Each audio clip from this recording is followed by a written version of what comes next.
Bibotalk e a Associação Brasileira de Cristãos na Ciência apresentam BTcast ABC2.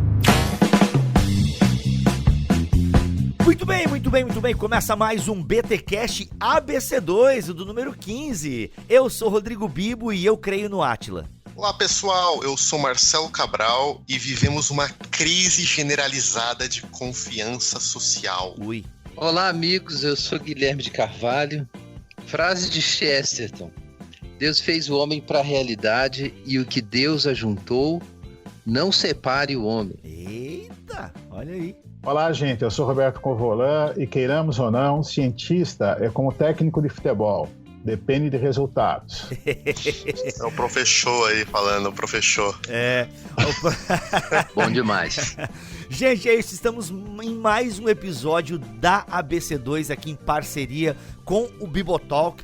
E cara, diante do cenário que nós estamos vivendo, eu vejo a importância disso que nós fazemos aqui e de todo o trabalho da ABC2, porque nós estamos vivendo uma crise de autoridade científica aqui em nosso país. E essa vai ser a única coisa que eu vou falar nesse episódio, exceto quando eu tiver dúvidas, porque, mano, eu não tenho nem roupa pra estar nesse assunto aqui, que os nossos amigos... Guilherme, seja muito bem-vindo aí ao BTcast ABC2, há tempos você não aparecia. Tamo aí. Que bom que tá funcionando aí as internets e tal. E é isso, o Covolan já tá gravando bastante, graças a Deus, e o Marcelinho já é da casa, tá? Gente... Urgente esse tema aqui, hein? Urgente. Esse aqui é o podcast pra você colocar no WhatsApp da família, entendeu? Põe alguma frase assim, tipo, parece meio fake news pra atrair os tiozão, mas assim, pra galera ouvir esse episódio, porque assim, é urgente, nós precisamos falar sobre autoridade, enfim, ciência. Cara, fica com a gente porque o assunto é urgente. Mas antes, os recados da ABC2.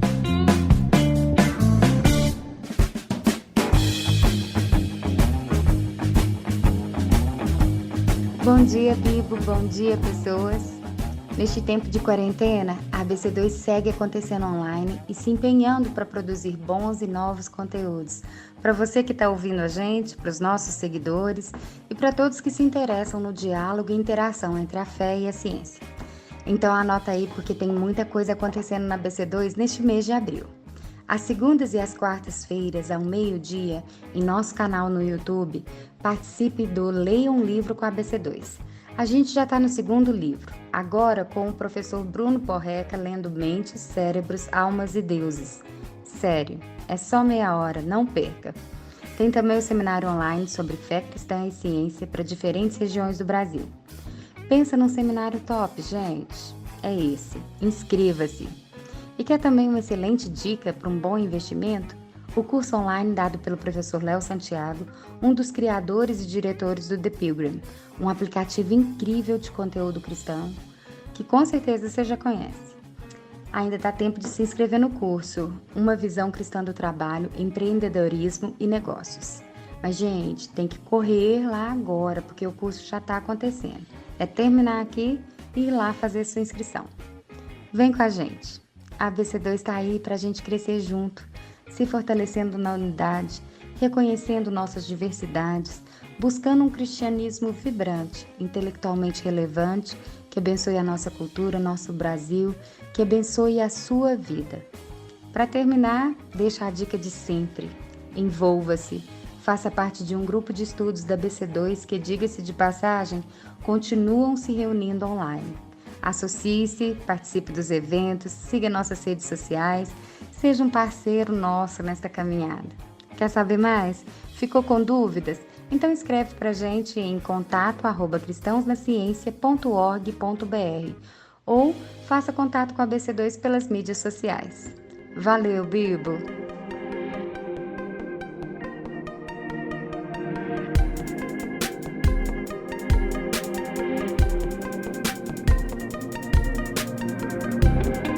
Eu creio que para discutir um tema que é ao mesmo tempo muito importante e interdisciplinar, como cristianismo e autoridade da ciência, que envolve questões aí de teoria do conhecimento, como o que é conhecimento, no que a gente pode conhecer, a ciência é confiável, mas envolve também teologia, envolve ciências naturais. É importante a gente ter esse papo aqui com pessoas de várias áreas, várias expertises. Então a gente tem o Gui de um lado, que teólogo público, pastor de igreja, com uma vivência ampla no mundo cristão, procurando fazer coerência com a visão cristã de mundo, com as diversas áreas da vida pública. A gente tem o professor doutor Roberto Covolan, professor da Unicamp, físico,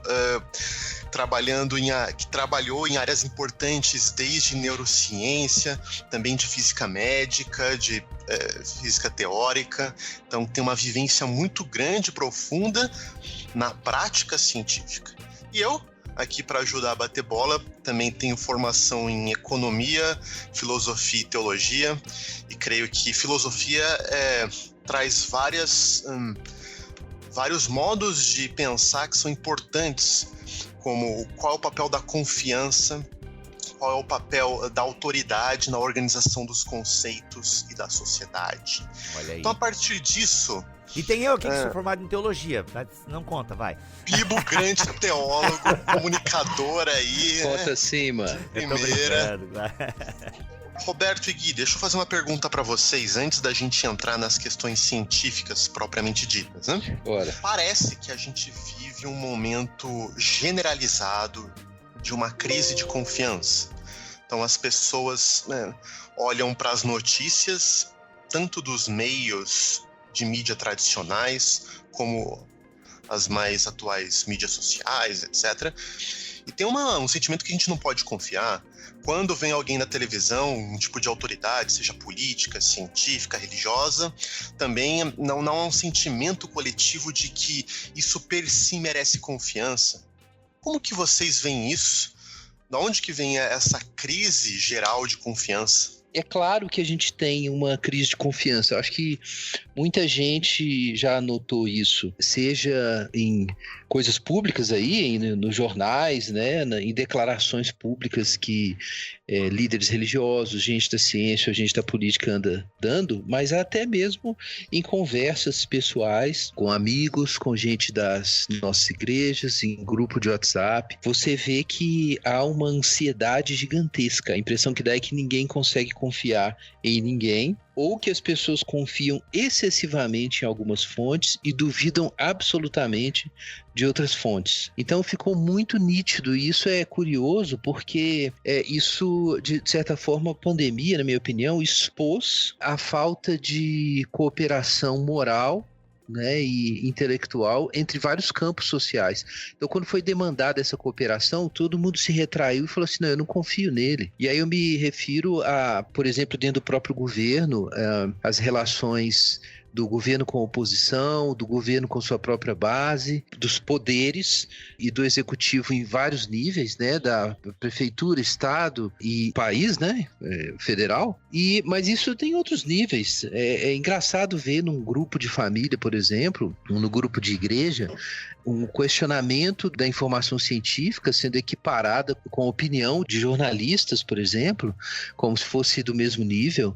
A gente nota agora que as pessoas não fazem distinção entre informação que vem de um jornal científico e que vem de uma página de um tabloide. Existe também muita gente que duvida das igrejas, trata as igrejas todas como se fosse farinha do mesmo saco, independente da posição. Então, ficou muito nítido isso, essa combinação de uma suspeita generalizada com ansiedade enorme. Então, eu tô reforçando seu ponto. Realmente, a gente tem uma crise de confiança em curso. Agora, entender por que aconteceu essa crise não é simples. Ô Guilherme, você não acha que, assim, nos últimos anos, a gente tem ouvido muito esse discurso, inclusive assim nos púlpitos das igrejas, não é? Questionando esse relativismo moral, cultural, que, digamos, começava a permear cada vez mais a sociedade, não é? E a impressão minha é que quando esse discurso vinha dos púlpitos, não é, a preocupação maior era com a, digamos, credibilidade das escrituras, não é? Então, daí a razão de trazer esse tema à tona, não é? Mas agora nós estamos vendo que esse problema parece que está engolindo outros setores, tá certo? Inclusive minando a própria autoridade científica, não é? E isso está batendo, digamos, de uma maneira bastante forte, contundente. Por quê? Porque a questão hoje não é mais uma questão de opinião. Está entrando em jogo, inclusive, vidas humanas, dependendo de você acreditar nisso ou naquilo, não é? Então, aquilo que parecia, digamos, um pouco de um discurso fluido e uma tentativa de você recuperar a credibilidade para certos campos, na verdade, se tornou um problema central para a nossa vida no dia a dia e atinge a cada um de nós. Sem dúvida. O discurso pós-moderno foi muito combatido por cristãos tradicionais em nome de uma objetividade da doutrina cristã, em nome de um realismo teológico, né, em muitos momentos, mas eu vi também acontecer muitas vezes um uso do relativismo para tentar fundamentar a plausibilidade do discurso cristão, sabe? Aquela coisa assim, não, nós temos várias narrativas, existe a narrativa da ciência, mas nada é absoluto, ela também não é absoluta, então, como não é possível determinar racionalmente a verdade, então a gente mantém o discurso cristão aqui. Quantas vezes eu vi, por exemplo, o pessoal citar Thomas Kuhn, Estrutura das Revoluções Científicas, para dizer que existem vários paradigmas, que a ciência evolui com saltos paradigmáticos, que as teorias científicas são incomensuráveis, então a teologia não tem que provar que ela tem uma verdade, enfim, que ela é verdadeira, é um paradigma, são conflitos de paradigmas. E a gente vê como isso é nocivo agora, né? Como você falou, né, Roberto? Isso é nocivo. O descrédito vem muitas vezes por conta que autoridades nos mais variados campos desdenham não, né, mas minimizam a importância da ciência. Pois é, cara, então, e tendo em vista isso que você disse, aquilo que o Guilherme acabou de dizer, eu queria completar com um ponto, sabe? Para mim, assim, sempre foi um motivo de grande perplexidade, não é? Ouvir certas pessoas tratarem a ciência, aquilo que vem através da mídia, como sendo resultados científicos e tal, com uma visão de que a ciência é algo assim extremamente volúvel, está sempre em transformação, não é? É como se assim revoluções científicas acontecessem a cada mês, entendeu? A toda hora. Cara, essa visão é totalmente equivocada, enganosa e também, quem sabe, aos poucos, ao longo do tempo, ela foi contribuindo aí para, digamos assim, ao invés de colocar a ciência ou a autoridade científica sobre rocha firme, não é? Acabou levando a ciência para um terreno pantanoso. Acho que a impressão que o pessoal tem é que, enfim, a ciência está toda hora mudando. Está toda hora mudando. Uma hora ela acha uma coisa, depois ela acha outra, e depois ela acha uma outra diferente ainda. E não é isso, não é? Quer dizer, assim, quem vive a vida do dia a dia em instituições de pesquisa, universidades e tal, sabe o quão conservadora a ciência é.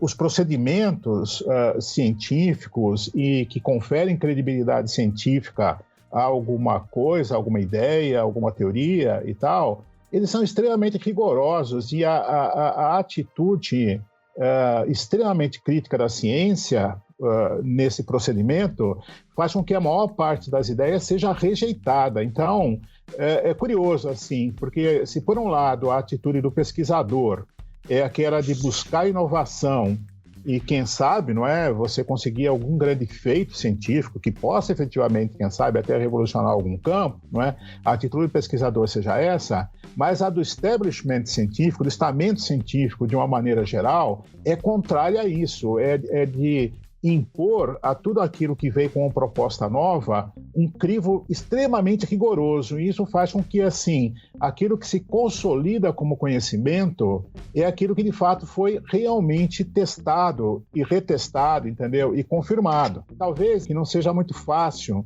de o pessoal perceber estando fora, digamos, da academia, não é? Por um lado, aquilo que é tido como conhecimento bem estabelecido permanece ao longo dos tempos e vai sendo corrigido e acrescentado e sempre cresce, não é?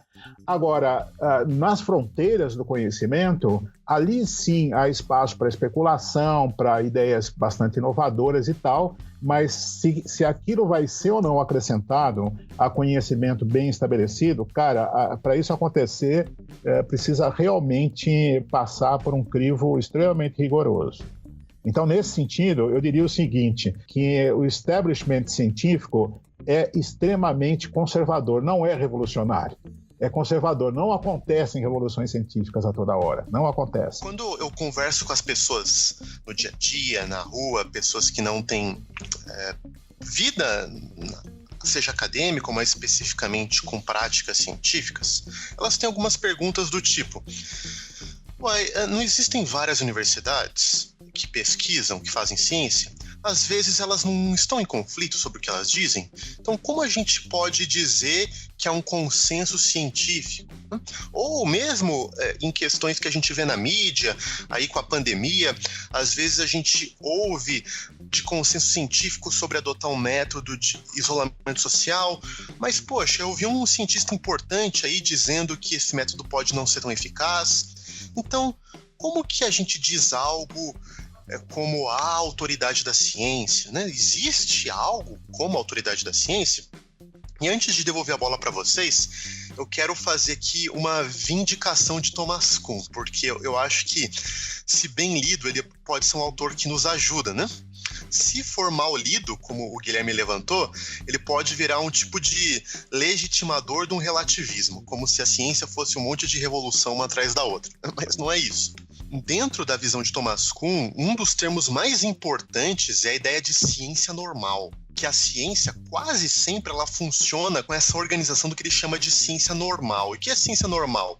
É a ciência estabelecida dentro de certos limites, com certas perguntas e linhas de pesquisa fundamentais bem estabelecidas, que dão para todos os cientistas de uma determinada área uma segurança, uma confiança, uma plausibilidade para eles estudarem, enfiarem a cara num determinado campo. Então a ciência normal, como o Roberto disse, ela é altamente conservador e é ela que funciona. E olha só, o Thomas Kuhn diz uma coisa que para mim é muito importante, que ele fala: bom, as pessoas acham que se tivesse uma descoberta por dia, ou se a ciência normal, a ciência estabelecida fosse rompida, a ciência avança mais rápido, mas é o oposto. A ciência funciona muito bem, e ela funciona, ela avança exatamente porque ela não muda rapidamente, porque os seus critérios de validação, os seus modos de pesquisa, as práticas laboratoriais, as instituições credenciadas, elas carregam longas tradições que funcionam por longos períodos de tempo e dão uma noção de continuidade e de profundidade à prática científica. Então, exatamente porque a ciência funciona desse modo, é que ela gerou ao longo dos séculos um credencial de autoridade, de confiança, de um modo de se engajar com a realidade que gera conhecimento. Posso dar conferir uma imagem para isso que você acabou de dizer? Quem sabe essa imagem, não é? Ela fosse mais apropriado esperar que ela viesse do Guilherme, né, que é mineiro, porque a imagem que eu vou dar tem a ver com mineração, sabe? Porque a questão é a seguinte: quem sabe a gente possa associar as revoluções científicas, no caso da mineração, à descoberta de um novo veio, entendeu?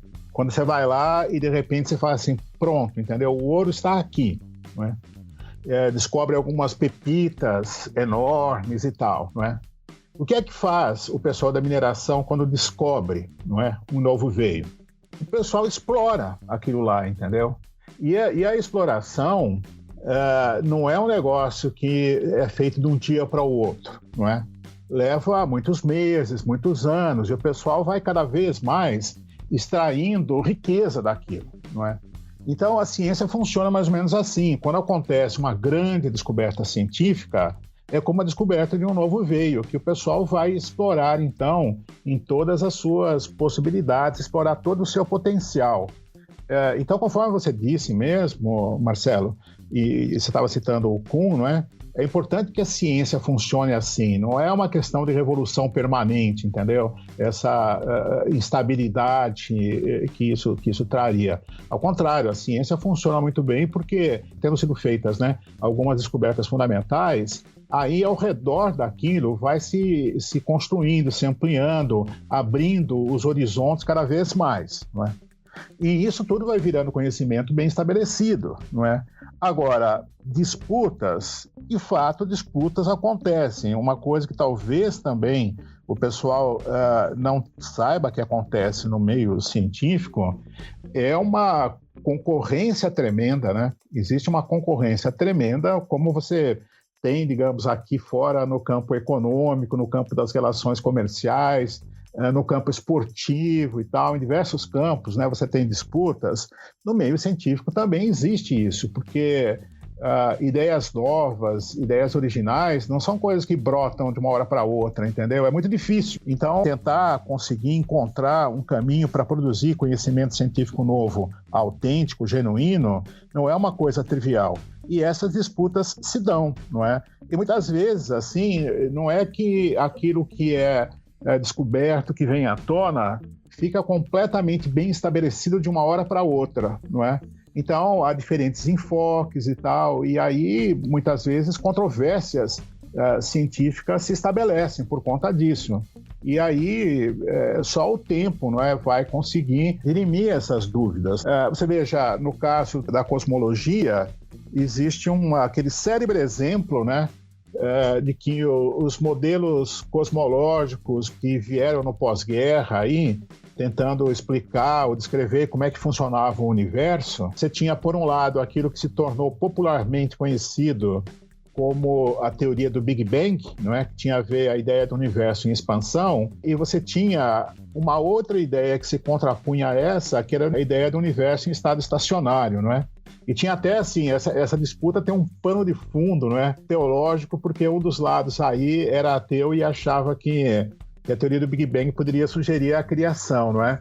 Então, essa disputa, ela seguiu aí por praticamente umas 2 décadas, mais ou menos, e só foi resolvida quando uma nova descoberta, não é? A descoberta da radiação cósmica de fundo, permitiu estabelecer que a ideia de universo em expansão, o chamado teoria do Big Bang, é que fazia sentido de fato, e que a outra teoria não tinha como se sustentar, como explicar esse efeito, não é? Então, às vezes, leva anos, né, no caso, aí décadas, para você decidir o que de fato é um conhecimento científico genuíno que bate com a maneira como a natureza funciona e distinguir isso daquilo que, digamos, era só uma ideia, quem sabe promissora, mas que depois acabou se revelando como uma ideia que não valia a pena receber crédito e receber investigação posterior, né? Eu vejo o seguinte, né? Se as pessoas tivessem aí, quem tá ouvindo a gente, um papel sulfite, dá até para fazer um experimento de você pôr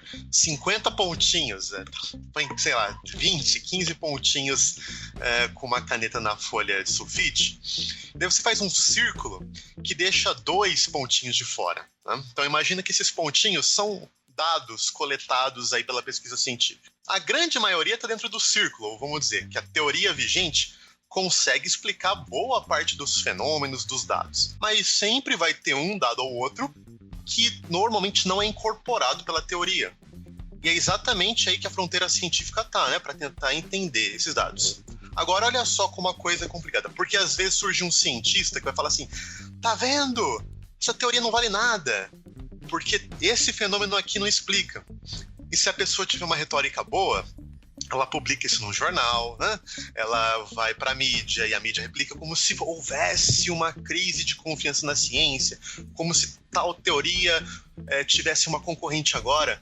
Mas não, o que está acontecendo é que a pessoa dá uma super ênfase para 1 ou 2 pontinhos, para usar a metáfora, que a teoria muito bem estabelecida ainda não explica, mas ela ignora o fato de que a grande maioria dos dados, dos fenômenos são bem explicados e que a grande maioria dos cientistas entende ela como uma boa teoria.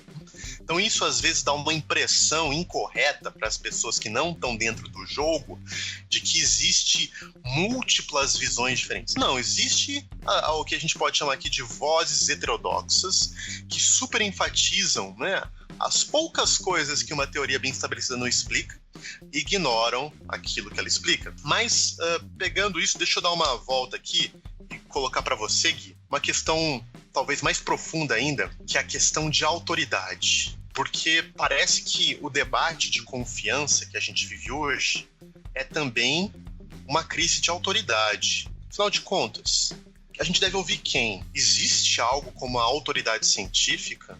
Ou quando a gente olha para as igrejas, a gente vê um pedido nacional de que as igrejas fechem as portas. A igreja tem autoridade para ignorar isso? Existe alguma coisa como a autoridade do pastor? Se ele me chamar para ir na igreja, eu devo obedecer a autoridade do meu pastor?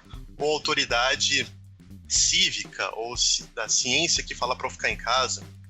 Como que a gente navega nesse mundo de crise de autoridades e de múltiplas autoridades? Então, eu queria comentar primeiro o seguinte, sobre essa discussão da natureza da autoridade científica, da teoria científica. Isso tem relação com o nosso problema, né? Você mencionou a questão da leitura do Thomas Kuhn. Eu vejo um problema no modo como a gente vê o processo de evolução da ciência, e ele gostava de usar essa metáfora, inclusive para descrever esse processo. Ele via o processo de seleção tentou, né, promover a interpretação do processo de seleção de teorias científicas com o processo de seleção natural, né, em biologia, em que, na verdade, não é a força da verdade que leva necessariamente uma teoria a prevalecer, mas a sua adaptabilidade e potencial explanatório num certo momento, mas isso não é uma declaração interna a respeito da veracidade da teoria ou não. Então, enfim, é uma explicação sociológica usando imagens da biologia, né?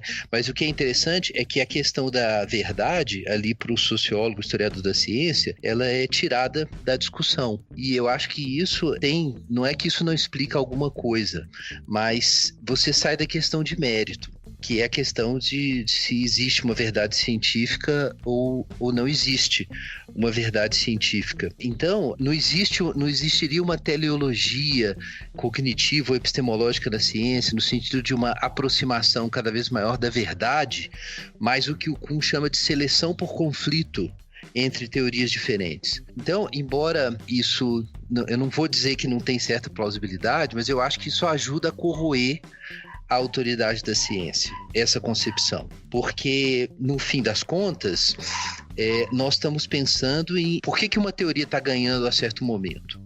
Você pode dizer que é porque ela tem mais potencial explanatório, mas pode ser mais do que isso, pode ser fatores extrínsecos, pode ser o momento histórico que a gente está vivendo. Então aquilo faz uma certa teoria prevalecer, e a voz heterodoxa não é necessariamente uma voz falsa.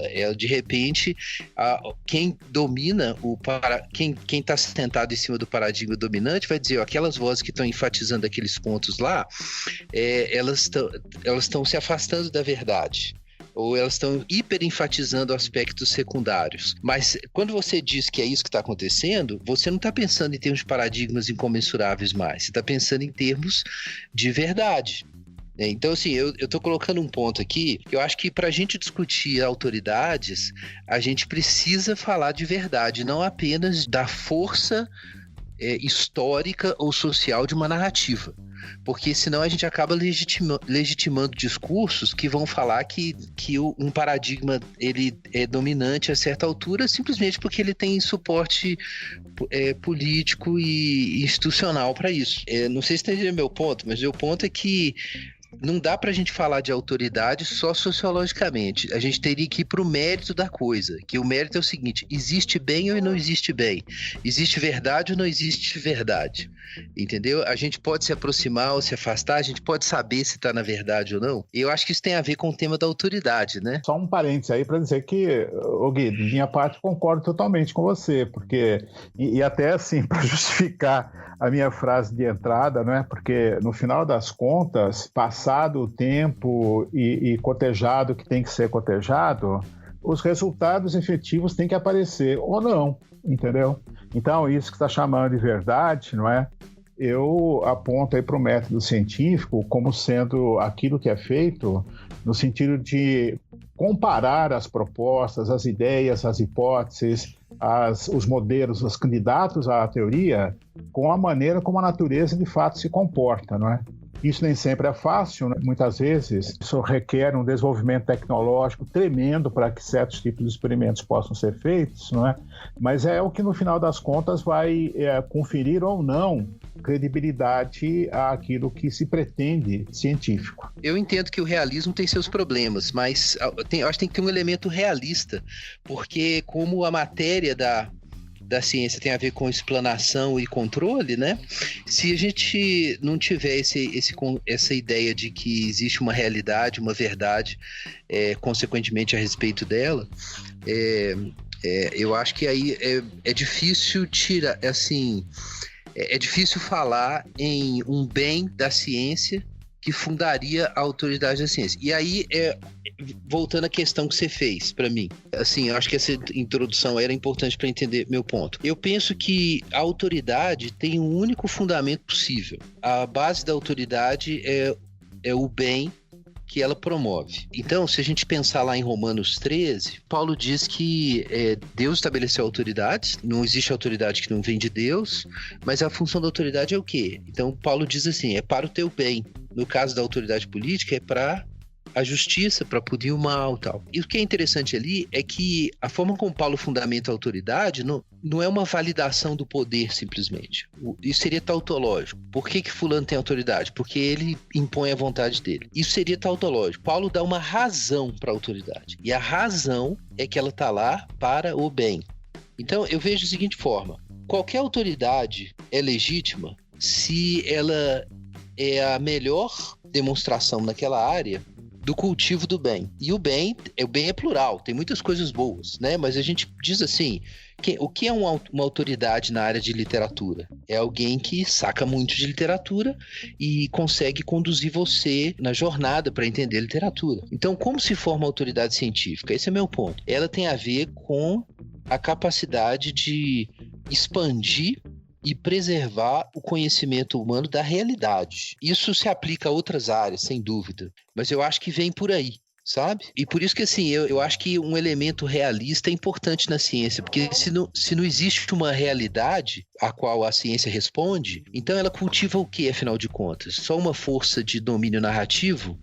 Se fosse só isso, seria muito pouco para você dizer que tem um campo de autoridade, sabe? Eu acho que para ter um campo de autoridade tem que ter um bem que aquela autoridade demonstra a capacidade de promover. Para usar a linguagem aí, né, antiga, e você vê isso nas lendas de vários povos, histórias medievais mostram muito isso. O rei é o cara que ele consegue proteger o povo e fazer a nação florescer, né? Então alguém pode dizer, né, o olhar histórico mais crítico assim, não, ele é o rei porque ele tinha mais força e dominou todo mundo. Em muitos momentos eu acho que sim, mas no fim, se o rei não consegue promover o bem comum, ele é derrubado. E tem inúmeros exemplos históricos disso. Mas, Gui, deixa eu tentar entender uma coisa aí. O que é que seria bem nesse caso específico quando se trata de conhecimento científico? Eu pergunto isso, deixa eu dizer por quê. Porque isso, quem sabe, para eu entender e os ouvintes aí também, não é? Porque nem tudo que é ciência ou resulta da ciência é algo que é diretamente benéfico, não é? Então, claro. Um exemplo óbvio, bomba atômica e por aí vai. Então, o que é um bem nesse caso? Eu posso complementar a questão do Roberto, Gui, rapidinho, até para... Sim. Quando a gente pensa na revolução científica e mesmo na emergência, na criação da sociedade real lá na Inglaterra, que até hoje, né, é considerado um dos centros mais importantes científicos, muita gente achava que era desperdício o dinheiro e o tempo daquelas pessoas, porque eles gastavam, às vezes, anos e anos com experimentos que não geravam nenhum bem concreto, né? Falou assim, bom, tem técnicos aqui que sabem fazer uma arma pra gente lutar na guerra, outros sabem, né, mexer bem nas ervas pra curar uma doença, mas aquele pessoal passa anos fazendo experimento. Então, será que essa noção de bem não pode ser jogada contra a ciência também? Sim.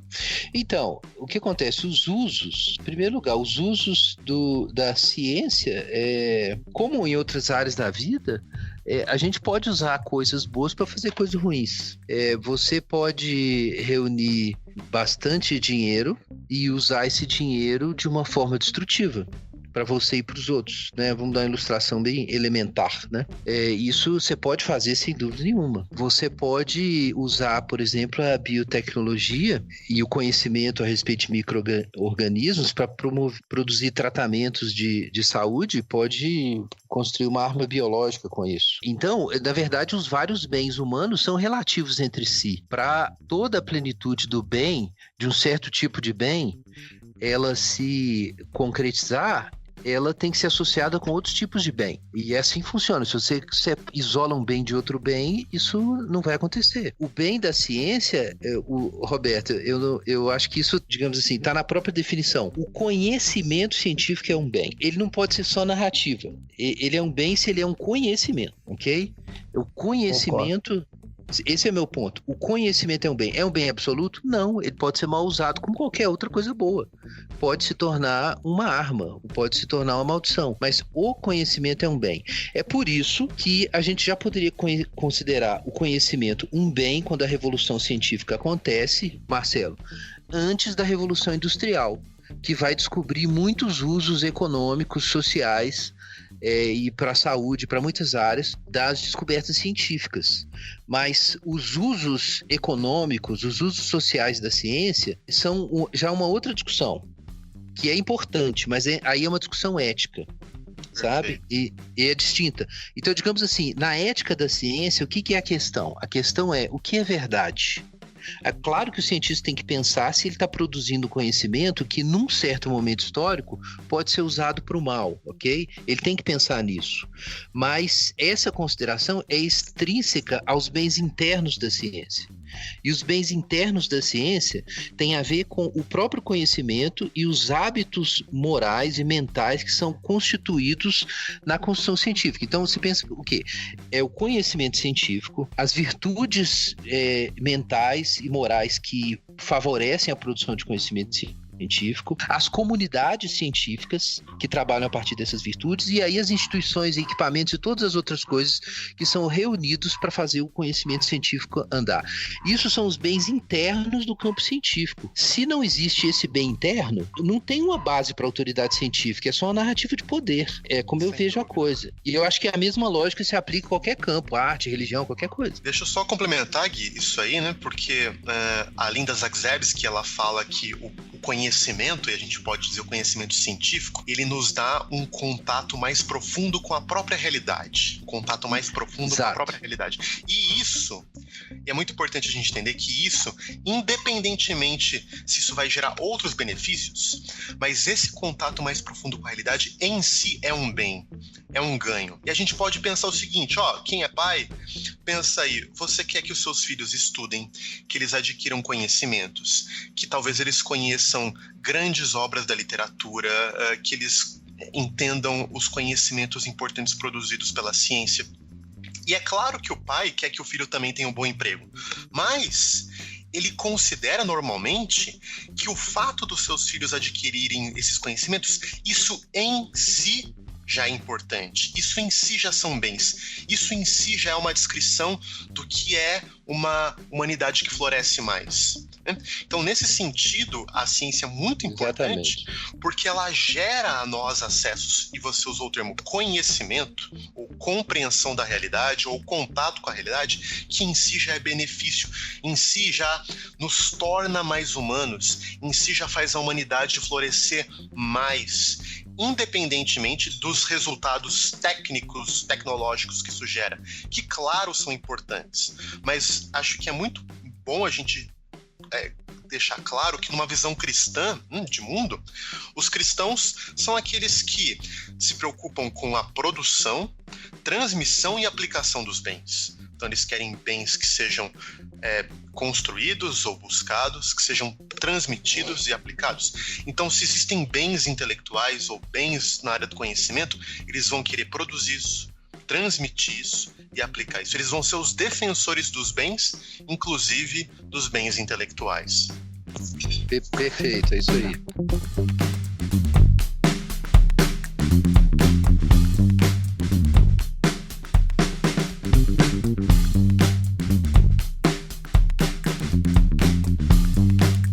Caminhando então aqui para nossa nessa parte final do podcast. Isso sempre existiu, mas está patente hoje em dia, um embate entre autoridades. Imagina para o cristão aí que está no seu carro, lavando louça, em algum lugar ouvindo podcast agora, e ele se vê confrontado porque várias autoridades, às vezes cada uma aponta para uma direção diferente, elas se contradizem. Como a gente pode arbitrar quem que eu sigo, até que ponto devo seguir uma autoridade? Como cristão vê essa questão, Gui? Então, essa é uma boa questão. Eu já tinha mencionado antes aí, e Paulo diz que não há autoridade que não venha de Deus, né? E ele fala sobre os principados e potestades no céu e na terra terem sido criados por Jesus. Então, assim, eu acho que numa teologia cristã e da autoridade, a gente precisa admitir que quando surge uma força histórica que é capaz de promover o bem, um tipo de bem, a gente precisa reconhecer essa autoridade. Então, isso não se aplica só a autoridades políticas, sabe? Eu acho que é cristão você honrar um artista quando percebe a qualidade do trabalho dele, o impacto que ele tem. Então, a gente tem que honrar isso. Eu acho que se aplica a honrar os pais, honrar grandes artistas, honrar o cânone literário ocidental. A gente não precisa ser acrítico, obviamente, mas a gente tem que respeitar. A gente não está desrespeitando a Bíblia quando a gente reconhece que tem outras autoridades além da Bíblia, né? Muita gente às vezes fala isso, que a autoridade máxima de fé e prática é a Bíblia, e tá correto, mas aí a gente descobre na Bíblia, a própria Bíblia ensina que existem outras autoridades que inclusive não conhecem a Deus, e a gente tem que reconhecer, é o que está lá em Romanos 13. Então, eu acho que não há incompatibilidade entre reconhecer a autoridade da Bíblia para fé e prática do cristão, e até mesmo como chave para interpretar a realidade como um todo, e isso nos levar a reconhecer outras autoridades, sobre a base de que elas são autoridades que historicamente se impuseram pela capacidade de promover bens humanos. Eu vejo assim, eu acho que não, em princípio não tem contradição. Tem na prática porque as autoridades muitas vezes não são justas e não se mantêm nas suas áreas, né? E aí fica um invadindo a área do outro e criando monopólios e predomínios, né? Como diz Michael Walzer. E aí o cristão tem que usar uma visão cristã de mundo, uma cosmovisão cristã, para avaliar quando uma autoridade está fazendo seu papel ou não está. Aí realmente a palavra de Deus vai nos dar as chaves para isso. Muito bom. Roberto, você como cientista, como você vê esse embate de autoridades? Nesse momento, com alguma perplexidade, mas, enfim, voltando a uma questão de princípios, né? Eu diria o seguinte, que a autoridade científica, ela está, sobretudo, calcado pela credibilidade que a ciência pode ter ou não, entendeu? E é por isso que eu citei naquele início, eu mencionei a respeito dos resultados, porque uma coisa assim muito surpreendente a respeito da ciência, não é que ela é um tipo de conhecimento que é capaz de uma eficácia muito inesperada, né? Quando ela surgiu, não é? Quando aconteceu a primeira revolução científica, surgiu a ciência moderna, não é? E depois de Newton, o pessoal foi capaz de calcular a órbita de planetas e de cometas e fazer previsões e tal. Então, isso foi uma coisa assim assustadora, não é? Então, a capacidade que a ciência tem, não é? Por um lado, de prever, antever, mais do que descrever como as coisas se dão, não é? E por outro lado, também a capacidade que ela tem de gerar conhecimento que se transforma em instrumento, em tecnologia, que tem uma eficácia, um impacto na nossa própria vida. Então, isso é uma coisa tremenda, não é? Que aí se esparrama por toda a sociedade e acho que foi historicamente, ao longo do tempo, conferindo credibilidade à ciência, né? Ao ponto que a gente se lembra, né, que quando você queria fazer uma propaganda e conferir credibilidade a algum produto, você colocava aquilo lá como tendo sido validado por um laboratório, apareciam os caras lá de jaleco e tal, não é? Falando... É verdade. Até Bombril, né? Até Bombril. Então, isso é uma coisa curiosa. Isso é uma coisa curiosa, porque assim, Cara, eu nunca vejo nos laboratórios de física, por exemplo, ninguém usar jaleco, né? Então, é uma imagem estranha, né? Representar o cientista todo arrumadinho de jaleco. E isso, mais na área médica, de fato acontece, mas em outras áreas da ciência não acontece, né? Mas, enfim, tem aí os estereótipos, né? Então você veja, existe, eu acho que a questão da autoridade, e isso é opinião de leigo, tá? A autoridade, ela vem de uma credibilidade que, no caso da ciência, ela é conquistada inicialmente dentre os pares, entendeu? Dentre a própria comunidade científica, não é? Então, como é que a gente olha para alguém a quem a gente confere autoridade científica, não é? Quando você vê que alguém que tem reconhecimento da comunidade como um todo, acaba tendo prestígio porque é reconhecido como tal, e é reconhecido como tal pelos resultados do seu trabalho, não é? Então, dentro da comunidade científica, há meios, não é, de você estabelecer julgamentos a respeito do que tem de fato qualidade, do que realmente é bom e tal, e quando você passa por essas formas todas de julgamento, não é que você vai lá e você confere autoridade a alguém, não é? E você veja que isso é tradicional no sistema educacional, não é? Como é que a gente faz? A gente vai testando a pessoa em diferentes níveis, não é? Digamos, entre nós, comunidade científica, um título de maioridade científica é quando alguém tem o título de doutor. Por quê? Porque é assim que as instituições científicas reconhecem alguém em condições de conduzir um projeto científico independentemente. Pedir fundos, pedir auxílios científicos e tal. Agora, como é que alguém se torna doutor em uma especialidade? Você junta uma comissão de especialistas que vai julgar o trabalho dele. Então, ok, o cara foi aprovado, ele recebe esse título que confere a ele maioridade científica, digamos assim, não é? Conferindo-lhe um título. Mas, de maneira, a partir daí, então, aquilo que vai estabelecer, e sempre será assim, a autoridade científica da pessoa, é isso, entendeu? Assim, é resultado do trabalho, daquilo que ele produz efetivamente, que é reconhecido pela comunidade, não é? Eu não estou dizendo que essa é a única fonte, digamos, de poder, porque essa coisa toda se mistura também dentro do ambiente acadêmico com a própria política, né? Universitária, enfim, que muitas vezes cruza com a política em outros âmbitos e tal. Então, sempre a realidade é muito mais complexa do que essas descrições que a gente faz. Mas, na sua origem, eu acho que a autoridade científica provém da credibilidade que alguém conquista a partir do seu trabalho realizado no campo da ciência. Sensacional. E pegando carona nisso, Roberto, você descreveu um jeito muito vivo, como na própria carreira e nos títulos e na comunidade científica, como essa autoridade é construída. E a gente talvez possa ampliar isso, usando aí o tempo, para conexão entre autoridade e tradição.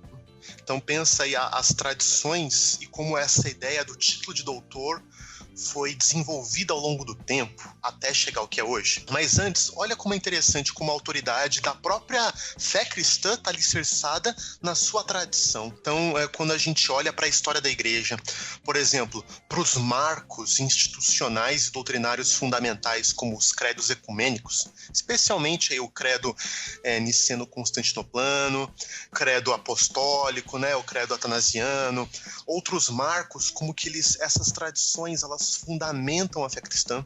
Pensa aí nas denominações mais antigas, às vezes criticadas, né, por um certo... por serem muito paradas, mas exatamente essa temporalidade e a antiga tradição confere a essas denominações uma confiabilidade, uma autoridade, ou as confissões de fé de muitos protestantes que foram forjadas no século XVI e XVII, que permanecem vivas até hoje. Então, como essas tradições que se propagam ter autoridades. Pensa aí na importância de certas instituições como editoras que publicam livros. Tem certas editoras cristãs que a gente sabe, quando essa editora publica um livro, é um livro que eu confio, porque eu confio no conselho editorial, eu sei que eles têm um bom crivo para saber se isso está dentro da ortodoxia cristã. Então, como esses vários elementos de tradição que se juntam a documentos históricos, instituições, editoras, conferem autoridade à fé cristã, até se somar naquilo que C.S. Lewis chamou do cristianismo básico, né, o Mere Christianity, né, como uma grande casa que, embora existam cômodos diferentes, áreas diferentes, ela tem uma grande área comum. Van Hooser, um outro teólogo importante, ele gosta muito dessa metáfora do C.S. Lewis, mas ele expande para uma rua, né? Como essa grande tradição cristã, uma rua que tem lá as várias casas, que são as várias denominações, mas elas compartilham algo em comum. A grande tradição, ou aquilo que o Alistair McGrath chama da grande tradição cristã, e a gente olha para isso tem autoridade, isso foi curado pelo tempo, por várias vozes, pela oração de várias autoridades cristãs, e está colocado diante de nós algo que a gente olha e confia nisso. Se a gente aplicar isso para a ciência, pensa aí nas instituições que existem há séculos e séculos, a Universidade de Oxford, que existe desde o século XII, e como essas universidades passaram por transformações, por histórias, e continuam até hoje dando legitimidade ao conhecimento lá produzido. Imagina também editoras importantes científicas, né, que são reconhecidas por pessoas do mundo todo como editoras importantes, que também se passa pelo crivo delas, se passa pelo seu conselho editorial. Não quer dizer que todo mundo tem que concordar, mas significa que aquilo tem um grau de confiabilidade que merece ser levado a sério. Pensem nas revistas acadêmicas que ao longo dos anos, das décadas, foram se consolidando como as mais importantes, como os nomes científicos mais importantes do mundo estão nos seus conselhos editoriais, né?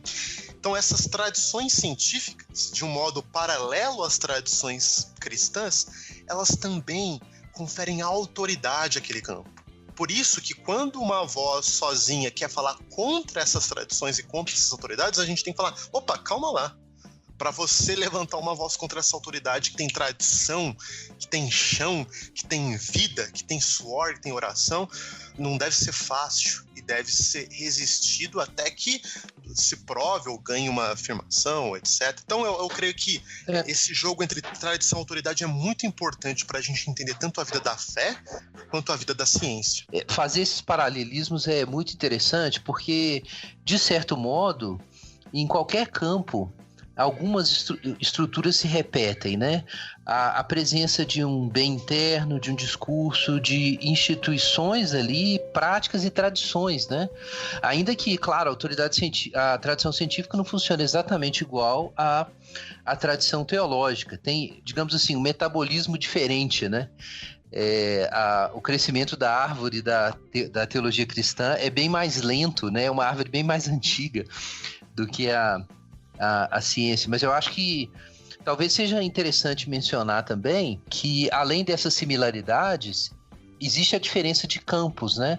Eu acho que a visão do Kuyper, do Abraham Kuyper aí, é bem útil quando ele diz que existem esferas de soberania, e um campo de soberania é um campo em que existe uma autoridade estabelecida por Deus para governar ali naquele campo. É uma esfera de governança, por assim dizer. Onde uma autoridade se levanta historicamente com tradições e práticas estabelecidas, cultivando o bem humano, então aquilo é uma esfera de autoridade ou uma esfera de soberania.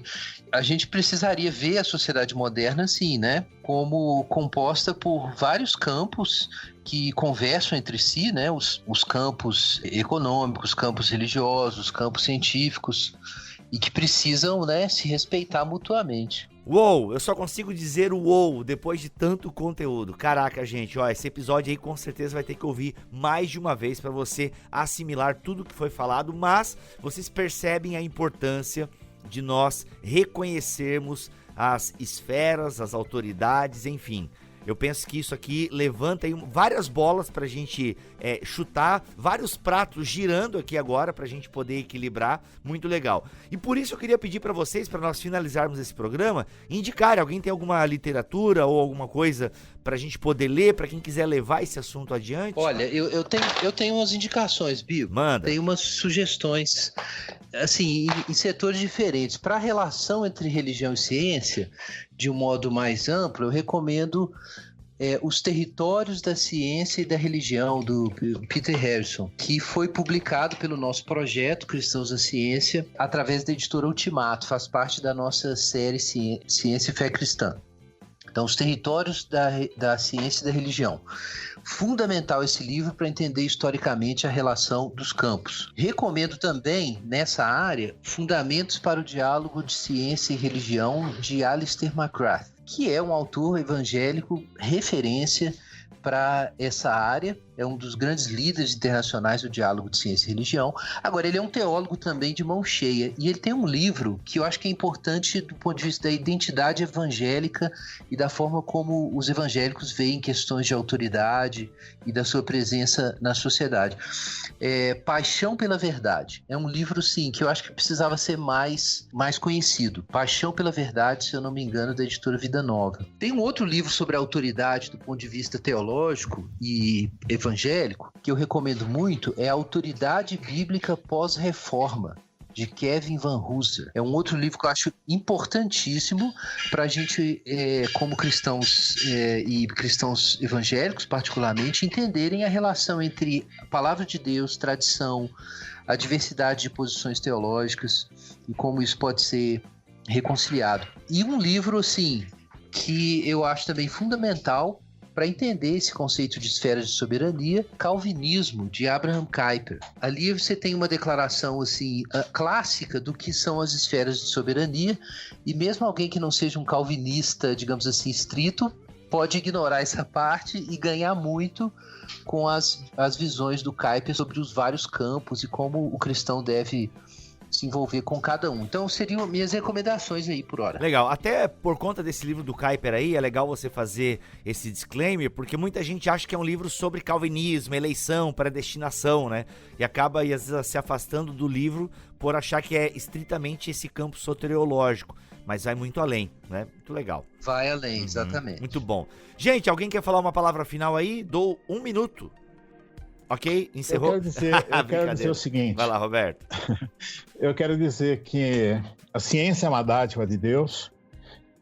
É maravilhoso que Deus, tendo feito esse universo tão intrincado, tão cheio de mistério, e que nos deixa tão perplexos, né, diante das maravilhas do seu funcionamento, de como se dão os processos naturais, ao mesmo tempo nos fez também a sua imagem e semelhança, e nos deu alcance cognitivo para conseguirmos penetrar, não é, nesse mistério de tudo isso que ele criou, desse mundo maravilhoso que ele fez, permitindo assim que nós possamos, conhecendo a maneira como ele criou o mundo, como ele tratou a criação desde o início, que nós possamos honrá-lo e adorá-lo por também essa obra magnífica, né? Uau, muito bom. Então a ciência é dádiva de Deus. É isso, gente. Vamos ficando por aqui. Gui, obrigado pela sua presença aqui neste BTcast ABC2. Valeu. Tamo junto. Obrigado, Covolan, sempre presente aqui com a gente. Abração. E Marcelo, tamo junto. Tamo junto, meu querido. É isso. Voltamos mês que vem, se Deus quiser e assim permitir. Fiquem todos na paz do Senhor Jesus. E deixa eu falar uma coisa importante. Siga a ABC2 nas redes sociais, no site da ABC2, tá rolando muito artigo agora nesse tempo aí que a gente tá vivendo, muitos textos interessantes de vários cientistas, fica a recomendação aí para você visitar o site da ABC2, o link está aqui na descrição deste BTcast. Fiquem todos na paz do Senhor Jesus. Amém.